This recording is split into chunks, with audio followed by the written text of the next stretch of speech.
Vendredi 9 mai 2025, dernière sortie de l'éco-bulletin pour la semaine. Bonjour, bonsoir à tous. Voici les informations qui dominent l'actualité.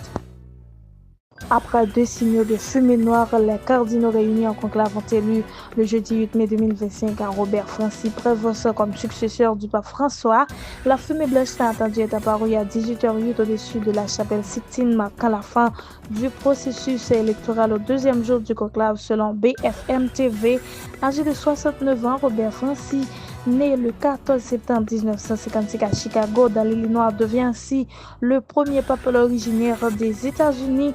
Il a choisi de régner sous le nom de Léon XIV. La foule massée sur la place Saint-Pierre a accueilli l'annonce dans une atmosphère de liesse, tandis que les cloches de la basilique sonnaient à toute volée. Le gouvernement haïtien a choisi de saluer l'élection du nouveau pape. Dans un communiqué diffusé le 9 mai, le Premier ministre Ali Didier Fils-Aimé exprime sa profonde déférence à l'égard de sa sainteté, le pape Léon XIV, fraîchement élu à Rome, alors que des quartiers entiers tombent aux mains des gangs, que des familles fuient par milliers, la violence armée et que la population suffoque dans une crise humanitaire sans précédent. La conférence des évêques catholiques d'Haïti aussi a salué avec vénération l'élection du cardinal Robert Francis le jeudi 8 mai 2025 comme nouveau pape de l'Église catholique. Selon un communiqué, les évêques ont exprimé leur joie d'accueillir le nouveau pontife romain. Alors que les écoles ferment les unes après les autres sous la pression des gangs, que les enfants abandonnent leurs cahiers pour fuir les balles, le Fonds national de l'éducation montre que nos pas pour annoncer une aide d'urgence, mais pour menacer de poursuivre ceux qui osent questionner sa gestion. Dans ce cercle, l'institution nie avoir perçu les 19 milliards de gouttes que plusieurs voix accusatrices évoquent sur les réseaux sociaux. Selon le FNE, les recettes n'auraient jamais dépassé 1 milliard depuis l'adoption de la loi de 2017. Pourquoi alors ce silence prolongé? Le FNE brandit un ultimatum de 24 heures contre ses détracteurs, un temps qui en dit long sur la distance entre l'institution et les réalités du pays.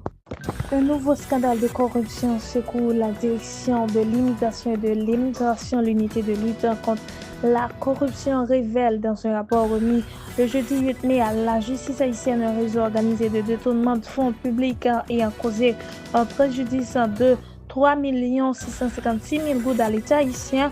Entre septembre et novembre 2024, 656 demandes de passeport sur 736 dossiers analysés ont été traités avec des thèmes fiscaux non payés à la Direction générale des impôts.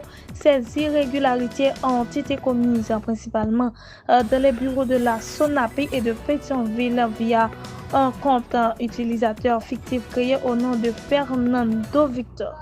Renan Edouville, ancien protecteur du citoyen, se retrouve dans le viseur de l'unité de lutte contre la corruption.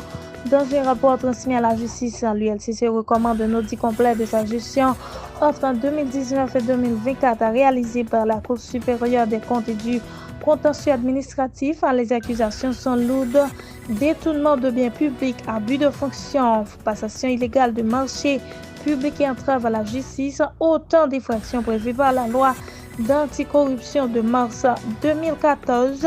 Mais Renan Edouville n'est pas le seul mis en cause. Le commissariat de Furcy, situé dans les hauteurs de Kingscock, est désormais entre les mains du groupe armé Vivre Ensemble. Dans une vidéo largement relayée sur les réseaux sociaux vendredi 9 mai, des hommes lourdement armés se filment à l'intérieur du bâtiment, exhibant leurs armes et réaffirmant avoir pris le contrôle total du poste de police. Chers amis internautes de l'Equality News, c'est ici que prend fin le bulletin d'aujourd'hui. Merci de l'avoir suivi.